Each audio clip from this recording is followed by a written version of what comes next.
नमस्कार आप सभी को। कैसे हैं आप लोग? आई होप आप सब लोग बहुत अच्छे होंगे और आप सबका फिर से वेलकम है मेरे इस चैनल में जिसका नाम है द सक्सेस पॉइंट। आइए हम लोग कर रहे हैं एनसीईआरटी के सॉल्यूशन चैप्टर नंबर 3। देखिए हम लोग एक्सरसाइज 3.2 कर रहे थे।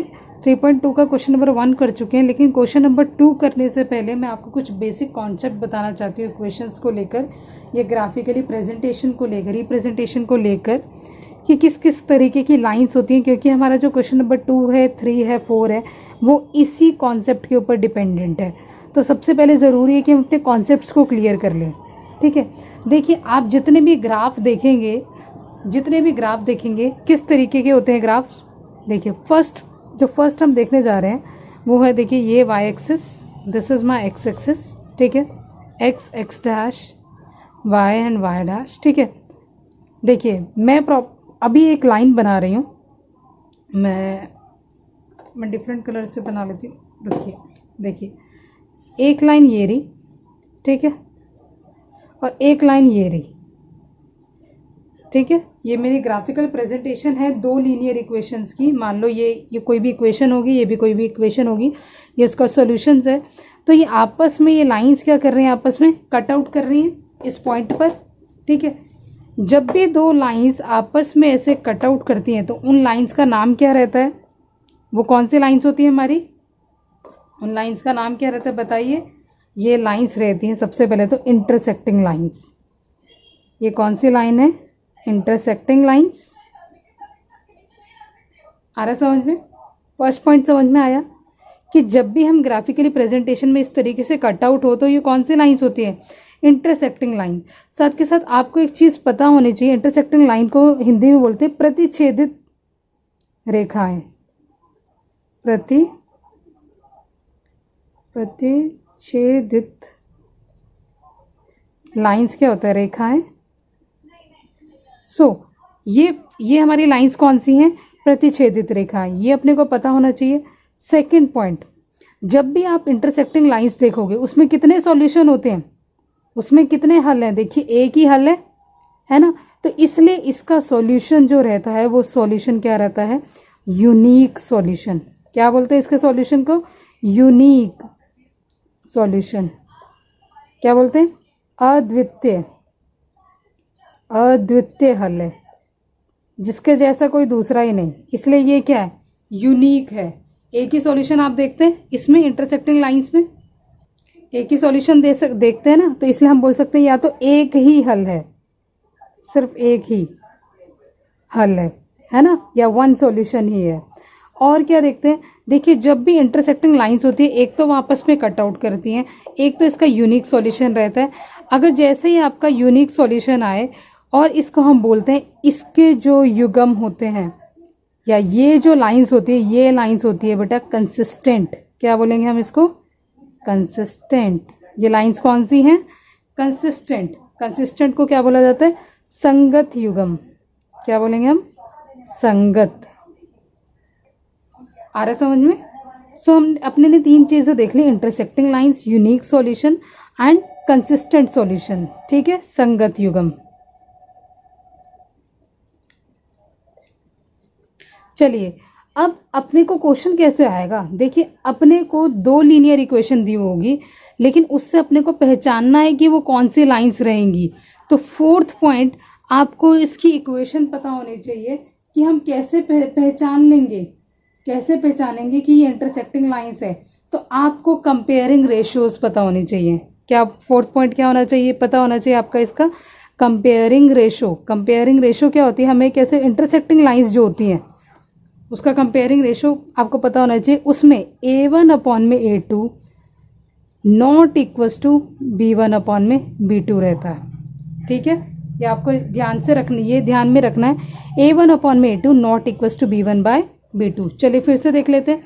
कोई भी लाइन आपस में जो इंटरसेक्ट कर रही है, सबसे पहले तो वो इंटरसेक्टिंग लाइंस है, उनका यूनिक सॉल्यूशन है, एक ही हल है और इसके संगत युग्म है, कंसिस्टेंट सॉल्यूशन है। सेकंड, इसकी इक्वेशन क्या होती है इंटरसेक्टिंग लाइंस की? वो होती है A1/A2 is not equals to B1/B2।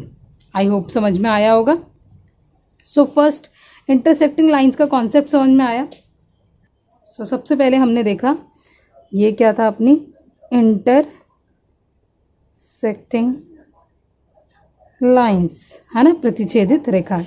चलिए सेकंड देखिए, इस तरीके का graphical presentation X dash Y dash. कभी आपने देखा, मान लो एक लाइन ऐसे जा रही है, ये रही लाइन एक, ठीक है, एक लाइन ऐसे भी जा रही है, मतलब ये लाइन अगर आप देख रहे हो तो ये किस तरीके, कैसी लाइन दिख रही है आपको? क्या ये लाइंस, ये दोनों जो लाइंस हैं, एक ये वाली लाइन और एक ये वाली लाइन, इन दोनों के बीच का डिस्टेंस सेम है? हाँ जी, हर जगह से सेम है। क्या ये लाइन आपको पैरेलल लाइंस दिख रही हैं? यस। सो ये हमारी कौन सी लाइन है? ये लाइन क्या है हमारी? सेकेंड लाइन कौन सी है हमारी? Parallel lines.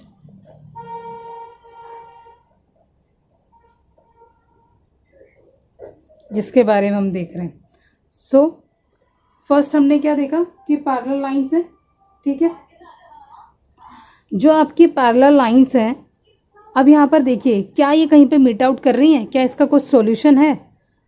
नहीं, इसका तो कुछ सॉल्यूशन नहीं दिख रहा। जो पैरेलल लाइन होती है उसका कुछ सॉल्यूशन ही नहीं दिख रहा, तो इसलिए हम लोग इसका क्या बोलेंगे? इसका कोई सॉल्यूशन नहीं होता, नो सॉल्यूशन। हिंदी में क्या बोलेंगे? हल नहीं है। पैरेलल लाइंस को क्या बोलते हैं हम? समांतर रेखाएं हैं। ये दोनों आपस में क्या है? समांतर रेखाएं। पैरेलल लाइन से समांतर रेखाएं हैं, कोई हल नहीं है। कोई हल दिख रहा है क्या? नहीं। तो जो हमने बोला था संगत युग्म, तो इसके क्या होंगे? असंगत। तो इसके सॉल्यूशन क्या रहेंगे? इनकंसिस्टेंट। सॉल्यूशन ही नहीं है तो कहाँ से रहेंगे? तो असंगत युग्म है, असंगत युग्म। आ रहा है समझ में? चलिए फोर्थ, अब कैसे पता चलेगा अगर हमारे को इक्वेशन दी हुई है तो उसके लिए आपको इक्वेशन कौन सी ध्यान में रखनी है? आपकी इक्वेशन आपको जो ध्यान में रखनी है वो है a1/a2 इक्वल रहेगा b1/b2 not equals to c1/c2। a1/a2 बराबर है b1/b2 not equals to c1/c2 के। तो सेकेंड लाइन हमने कौन सी देखी है? पैरेलल लाइंस, समांतर रेखाएं। और 4 पॉइंट्स क्या क्या देखे हैं? पहला तो ये पैरेलल लाइंस है, कोई सॉल्यूशन नहीं है इनका, असंगत युग्म है इनके, इनकंसिस्टेंट सॉल्यूशन है इसके, और a1/a2 इक्वल है b1/b2 के और not equals to c1/c2। Parallel line समझ में आई? चलिए अब थर्ड लाइंस देखते हैं, y डैश। जो थर्ड लाइन का नाम है वो है कोइंसिडेंट लाइंस। कोइंसिडेंट लाइंस को हिंदी में बोला जाता है संपाती रेखाएं।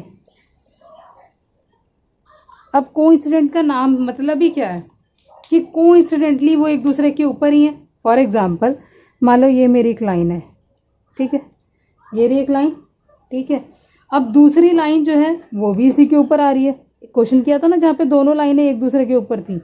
सो ये दोनों लाइन, जहाँ पे दो लाइन एक दूसरे के कोइंसिडेंटली ऊपर ही आ गई, तो उन लाइंस को क्या बोला जाता है? कोइंसिडेंट लाइन या संपाती रेखाएं।